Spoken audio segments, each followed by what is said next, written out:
Jumat, 11 saksi diperiksa. Satu ditetapkan jadi tersangka dalam insiden penembakan Brigadir J. Namun sebelum kita lanjut, mohon luangkan jari Anda untuk menekan tombol like, komen, dan subscribe, agar kami makin bersemangat berikan kalian berita menarik setiap harinya. Sebanyak 11 orang terdekat mendiang Nofriansyah Yosua Huta Barat atau Brigadir J dengan didampingi kuasa hukumnya. Kamarudin Simanjuntak melakukan pemeriksaan di Polda Jambi pada Jumat, tanggal 22 Juli tahun 2022. Pemeriksaan tersebut berjalan cukup lama sekitar hampir 10 jam. Melalui kuasa hukum keluarga Brigadir J, diketahui pemeriksaan para saksi utama dilakukan pihak kepolisian sejak pagi hingga malam. Hari ini dilakukan pemeriksaan terhadap 11 orang saksi utama yang melihat jenazah, termasuk ibu dan bapaknya, kata Kamarudin, Jumat, tanggal 22 Juli tahun 2022.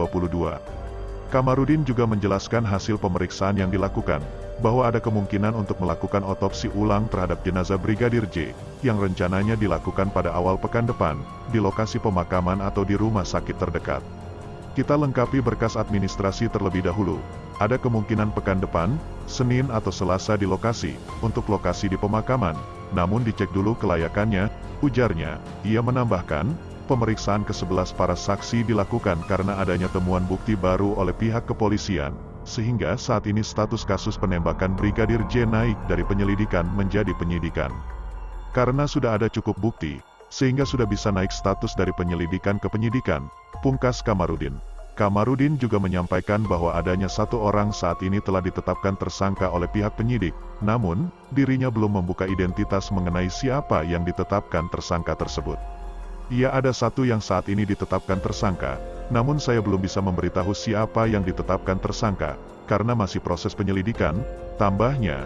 Di sisi lain, dahsyatnya penghakiman di media sosial terhadap Kepala Divisi Profesi dan Pengamanan Polri nonaktif, Inspektur Jenderal Polisi Ferdi Sambo dalam kasus kematian Brigadir J alias Nofriansyah Yosua Huta Barat selama 2 pekan terakhir sangat disayangkan, padahal proses penyidikan masih berlangsung.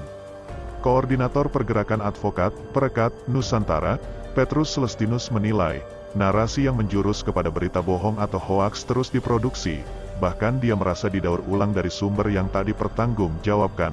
Alhasil dia merasa masyarakat dicekoki oleh informasi yang tak berdasar dan mengendalikan arah pemberitaan hingga kinerja polisi. Karena sudah digiring Irjen Ferdi sebagai pelaku, dan terlibat pembunuhan yang dilakukan secara berencana, padahal Polri belum menetapkan tersangkanya, jangan sampai pemberitaan di medsos ini sudah menghakimi Irjen Ferdi dan institusi Polri, kata dia kepada wartawan, Jumat tanggal 22 Juli tahun 2022.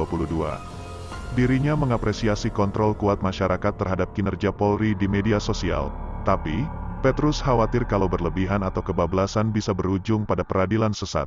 Dia minta semua pihak menjunjung tinggi asas praduga tidak bersalah, termasuk oleh pengacara keluarga Brigadir J. Petrus berharap agar pengacara menyerahkan bukti-bukti ke penyidik, bukan dibeberkan ke publik. Ini bahaya, seandainya Ferdi Sambo tidak terbukti sebagai pelaku. Siapa yang bertanggung jawab ini nanti? Ini bisa masuk fitnah dan mencemarkan nama baik orang, ujar dia. Petrus merasa Korps Bayangkara telah sangat terbuka dan akomodatif terhadap setiap permintaan pihak keluarga, termasuk menggali kembali kuburan Brigadir J guna autopsi ulang. Tapi, dia mengingatkan agar sikap akomodatif berlebihan justru malah mengesankan pihak kepolisian didikte. Dia minta jangan sampai polisi salah langkah dan menurunkan tingkat kepercayaan publik, yang saat ini sedang tinggi, bahkan melampaui Komisi Pemberantasan Korupsi. Biarkan polisi bekerja di bawah norma hukum yang berlaku, jangan di bawah tekanan opini, kata dia. Sementara itu, advokat lainnya di Perekat Nusantara, Erik Espaat minta publik mempercayakan kasus ini kepada penyidik Polri. Apalagi, saat ini sudah ada tim yang dibentuk guna mengawal kasus, mulai dari tim dari pihak Polri, Komisi Polisi Nasional hingga Komisi Nasional Hak Asasi Manusia.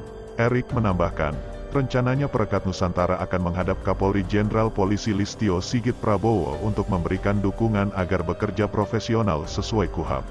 Sudah berlapis begitu masak tidak percaya sih, kita atur minggu depan, kata Erik menambahkan.